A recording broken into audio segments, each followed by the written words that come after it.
Bon, j'ai essayé d'en faire un autre dans l'auto. J'ai découvert quelque chose. Un auto, c'est comme un studio. Ben là, c'est sûr, si tu roules, ça fait un son de la mort, mais si tu roules pas, les sons sont quand même pas pires. Les tissus absorbent le rebound, ça a l'air pas pire. Euh, Aujourd'hui, c'est sûr que c'est un peu spécial. Ça a un lien avec l'automobile, un peu. Parce que justement, les garages, la plupart du temps, c'est des petites entreprises. C'est très rare que un garage est géré par une multinationale, mettons.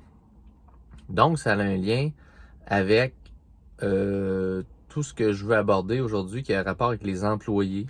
Euh, Chercher de la main-d'œuvre, les pénuries de main-d'œuvre, comment ça fonctionne.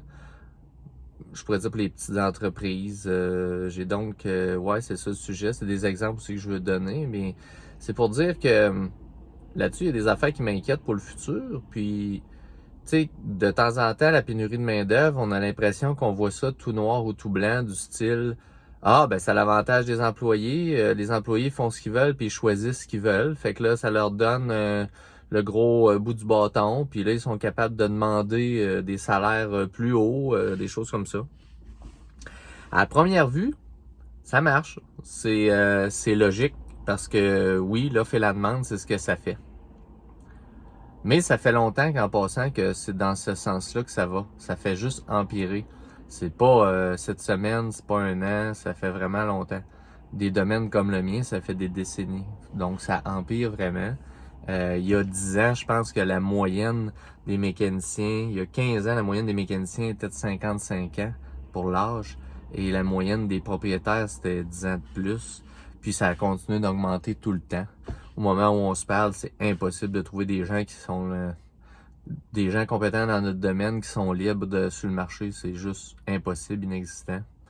C'est quelque chose comme je vous dis, qui évolue vraiment vite. C'est un domaine en crise. Les gens ont tellement besoin qu'ils vont aller chercher les gens avant même qu'ils finissent leur diplôme. Ça veut dire que j'ai beaucoup de gens qui ont du potentiel, mais qui sont dans notre domaine encore aujourd'hui sans diplôme. Donc 70% des mécaniciens dans notre domaine qui travaillent n'ont pas de diplôme. Est-ce qu'ils sont bons ou pas bons? Ça n'a pas rapport. Ils peuvent être bons, mais ils ont quand même pas attendu la fin du diplôme. Ça peut les désavantager quand même. Il y a certaines connaissances. Ça veut dire, s'ils sont partis avant, j'ose espérer que c'est parce qu'ils ont dû manquer des cours. S'ils ont manqué des cours, ben ça doit nuire. Ça, c'est une chose aussi. Mais ce qui m'inquiète, c'est que un moment donné, euh, ça va se revirer contre les employés aussi. Puis en attendant, ça va être une énorme crise pour les entreprises. Je vous explique. C'est que le jeu de l'offre et de la demande, ça a une fin, ça a un maximum, comme un élastique. Exemple, tu as une valeur à un produit, passer une certaine valeur, si c'est dérisoire avec l'offre et la demande, ça tient plus la route. Un moment donné, ça avait passé aux nouvelles, justement, l'offre et la demande. Je pense que c'était Uber qui fonctionnait comme ça avec son application. Donc, les heures trop achalandées, le prix par course était plus cher. Parfait. Ben, il y en a qui ont fait un calice de saut. Quand l'équivalent d'une run de 30 quelques piastres c'était rendu à 600-700 piastres parce que c'était le 31 décembre au soir. Puis, donc, à un moment donné, ça devient dérisoire. Le problème qu'on a à l'heure actuelle, c'est que le marché et le prix qu'on vend ne peut pas fluctuer autant que ça. Puis là, ça crée une crise à l'interne. Exemple, un garage ou peu importe, une autre entreprise. J'aurais pu prendre un restaurant. Un restaurant, tiens. Ben, si tu vends ta table d'hôte à 19,95, puis bon, là, je suis dans les vieux prix, vous allez dire. Ben, tu peux pas du jour au lendemain tomber à 29,95. Il y a toujours une délicatesse, il y a toujours la façon, t'as toujours peur de créer une espèce de franchir un step où ce que le client va se braquer puis il va carrément arrêter. Faut pas oublier qu'un restaurant n'est pas une source essentielle comme de la farine à l'épicerie. C'est un luxe, donc le client peut arrêter d'en profiter ou changer ses habitudes de vie. La journée qu'il change ses habitudes de vie, c'est dur de le faire revenir. Un des exemples, le fameux classique d'une routine comme un zombie d'une personne qui va acheter un café tous les matins chez Tim, ben c'est une habitude. Souvent, il réfléchit même plus. Il peut aussi bien continuer cette habitude-là pendant un an en n'aimant plus le café qu'ils ont changé. Mais la journée qui va vraiment faire l'effort de casser sa routine, ben là, ça se peut que vous l'ayez perdu pour vrai. C'est pour ça que c'est dangereux commercialement. Donc, je reviens aussi à la pénurie d'employés. La pénurie d'employés, ce qui est dangereux, c'est quand elle est trop forte, ça mobilise les employeurs à trouver d'autres solutions. Puis là, depuis vraiment longtemps, puis j'accuse pas aucune génération plus qu'une autre. J'aurais le goût, les générations, c'est facile de juger. Il y a toujours les classiques, là. Chaque génération sont en maudit contre une autre. Les vieilles générations nous traitaient toutes de lâches. Les générations qui ont vécu la guerre, qui sont rendues très, très, très, très vieux. Donc la génération silencieuse achève, mais écoute, c'est tout à leurs honneurs. Tant qu'à moi, c'est ceux-là qui ont le plus de mérite ou qui ont été le plus, je pourrais te dire que j'ai le plus de respect d'une certaine façon. Mais est-ce que les autres méritent pas que je leur manque de respect? Mais outre ça, présentement, ils sont en dehors là, de la sphère là, du quotidien. On parle souvent contre les boomers, mais tout le monde aurait fait pareil dans les mêmes conditions. Puis il y a tout ce qui s'est passé après. Dans le fond, le clash démographique nuit à tout ce qui se passe parce qu'il y a un déséquilibre entre les catégories. Puis chaque fois qu'on chiale après une catégorie, ben finalement, on l'a créé. Soit de la façon qu'on l'a éduqué ou avec les circonstances de la vie économique. Fait que c'est pour ça que je vous dis aujourd'hui, je commencerai pas à attaquer un Y ou une génération C branchée, whatever, je sais pas comment tu l'appelles, parce que c'est pas nécessairement de faire une généralisation comme ça qui va aider, mais ça a quand même un lien avec ce que je vais dire. Le problème qu'on a, c'est que c'est sûr que les gens ont changé leur façon de voir le travail, ils ont un désintéressement. Certains ont vraiment même carrément une déconnexion avec l'importance de ce qu'ils font. Pas d'empathie avec le client. Le service à la clientèle aujourd'hui est incroyablement inefficace dans tous les endroits, puis ça va, là, c'est rendu aussi dans la production. Je vous dis, j'ai vu des affaires, là, j'ai été d'une quincaillerie, je donnerai pas le nom en fin de semaine, mais ça me fait penser à faire la vidéo aujourd'hui. La médiocrité du service et de ces gens-là qui étaient au travail me faisait penser que si tu donnes un salaire correct ou pas cher, on va dire ça de même, tu sais, un salaire de bas étage, là, sans plus, là, quelques dollars de plus que le salaire minimum par exemple, à quelqu'un, ça veut pas dire qu'assurément, il va te donner un rendement qui mérite son salaire. Puis aujourd'hui, c'est une des choses qui me dérange, c'est que certains, ben de toute façon, il y a beaucoup de patrons avec l'âge, le temps, l'expérience, se rendent compte qu'il vaut mieux être seul que mal accompagné, puis que certains employés ne valent pas malgré le fait qu'ils soient très peu payés, ne valent pas le montant qu'on les paye. C'est ça le problème, c'est qu'il y a des gens, ils réalisent pas qu'ils valent zéro. Ils valent rien. On les voit, puis ils font juste quasiment nuire à l'entreprise. Ils errent dans la pièce ou nuisent par leur mauvais service. Si tu donnes le goût au client d'aller ailleurs, t'es comme pas très aidant, sauf si l'entreprise est surchargée de clients. Et vous avez le fait aussi de produire, donc de faire des tâches. Il y a des endroits, je comprends juste pas comment ils font pour arriver à la fin de la journée. Il se passe rien. Je vous dis, la vitesse à laquelle des fois les opérations s'exécutent, j'ai vu des choses, je me dis, je montrerais dans leur première journée de travail un enfant de 8 ans à faire les tâches, puis ça serait mieux. J'ai vu des choses, je dis pas, non, je donne pas de nom de compagnie. Vous comprenez?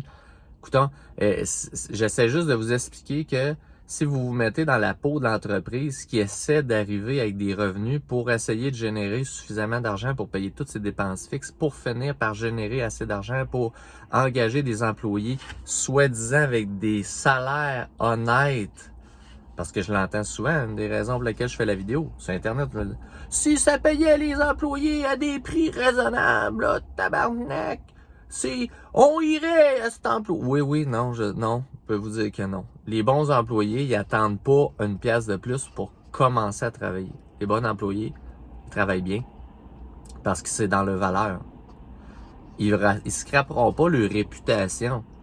Ils vont prendre le salaire, puis si ça convient plus, ils vont demander une augmentation, Puis si ça convient pas, ils vont s'en aller travailler ailleurs.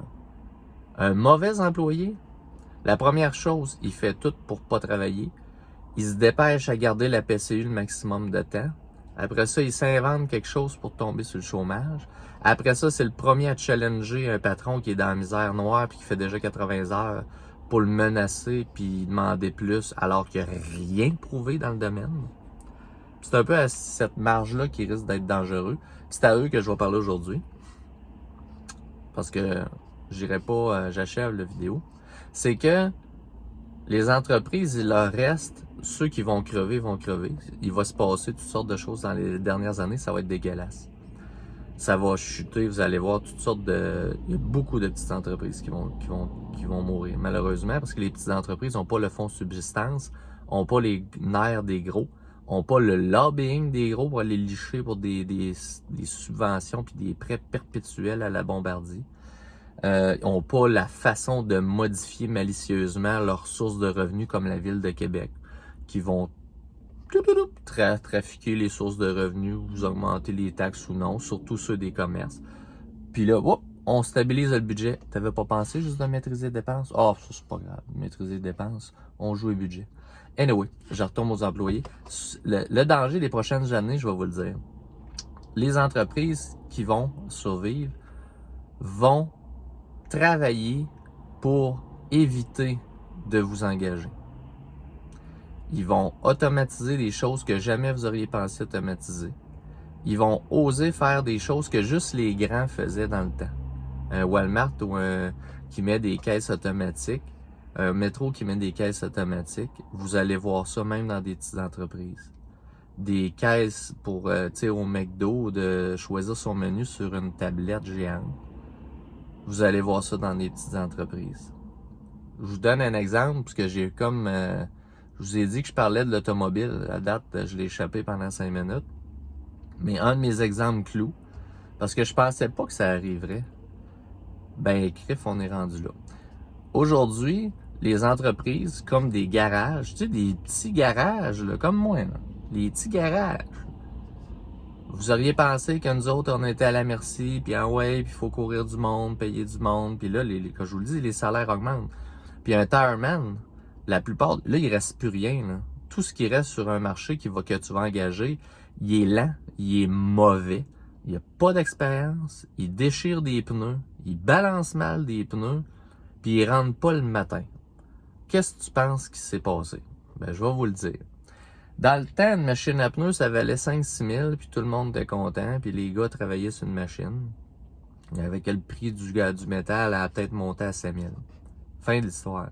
Puis ça a duré de même longtemps, puis les machines avaient l'air de ce qu'il y avait de l'air, puis tout le monde était content. Un moment donné, pour les gars qui se barrent pas le dos, ils ont sorti des machines de 2000 de plus, puis c'était finalement des machines qui avaient un lève-pneu, puis tout le monde était content. Un moment donné, on a monté à 9000 parce que tabarouette, il y avait des runs flats, fait qu'il y a un bras de plus sur la machine. Tout le monde était content. Fait que là, aujourd'hui, ce qui arrive, il y a une pénurie de main-d'œuvre. Une vraie. Fait que là, je vais vous dire ce qui se passe. Ben, les gars, les entrepreneurs sont prêts à déplier presque 70 000 $ pour une machine à pneus. Pourquoi? Sauver des salaires. Sauver des salaires. Ta machine à pneus, elle fait le pneu tout seul. Bye bye. Donc, on veut enlever des postes. Puis, on n'a pas le choix. Personne ne veut le faire. Pas personne peut. Il y en a du monde. Il y a encore du monde sur le chômage. Il y a encore du monde en arrêt.